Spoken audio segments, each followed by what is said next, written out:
our rules are 3 minutes. You're 4.5 minutes, and I'm sorry to want to enforce the rules of this body. All right, well, I'll just leave it with one statement. Benjamin Franklin said that if we trade off liberties and freedoms for security, we will find ourselves with either of them. Thank you. Welcome to the police state.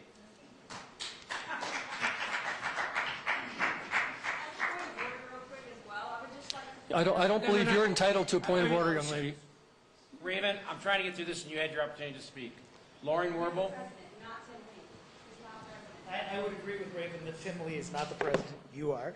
And I'm Lauren Wirbel, co-chair of the Pikes Peak ACLU, and you've seen me before. And I'd like to thank the council very much for putting speed bumps in the way of Downtown Solutions, who I think has developed a process of coming up with one wild-eyed proposal every 7 to 10 days that involve many more tangential issues than the Downtown Solutions is prepared to deal with, and then just dumps it into the lap of the council. So I think it is behooving on the council to put these processes in place to allow discussion of this.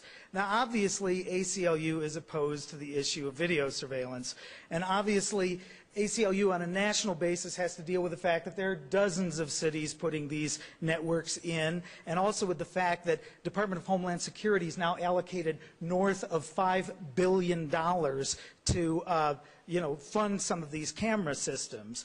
But you get a very much a foot in the door kind of solution to this, where Toledo, for example, recently allocated $900,000 for 50 cameras, but a lot of these systems tend to grow like Topsy until Mr. Cisneros asked, where did this all end? It can end with an operation like Operation Virtual Shield in Chicago, where $60 million has been spent on over 10,000 cameras in the greater Chicago area, managed by more than 7 different municipal and county agencies. And you talk about a mess. That is one case where the ACLU has brought suit for specific issues regarding these kind of camera systems. Things like facial recognition. I was very pleased to hear what Officer Carey had to say about not having facial recognition. The most dangerous time is when you get embedded hardware-based facial recognition on chips inside some of these cameras, because then you have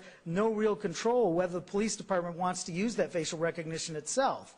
Even facial recognition software based in the server is something the ACLU has a problem with. But what if they go to get an upgrade next time and the only kind of camera they can get has facial recognition by design?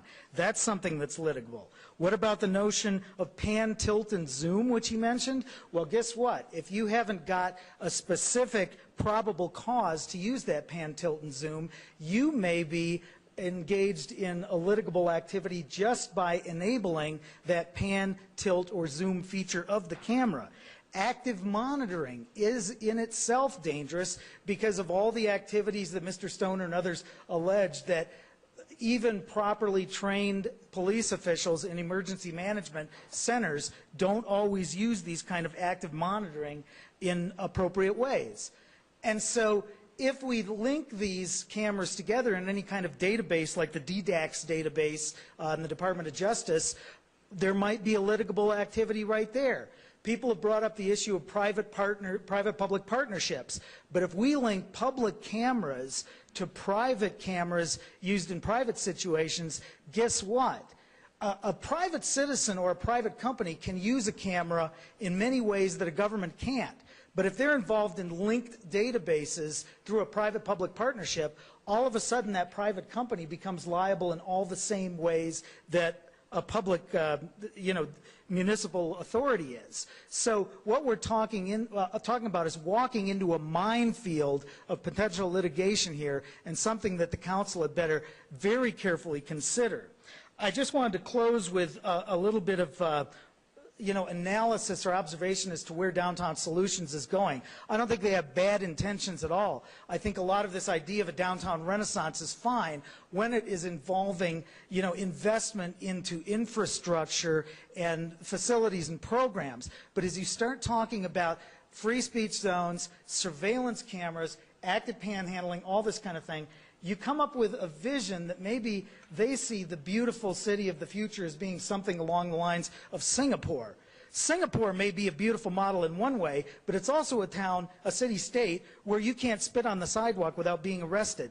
I don't want a Disneyland for a downtown. I've already got a beautiful downtown that, as many people have said, is the second safest in the nation. People are leaving downtown for simple economic reasons.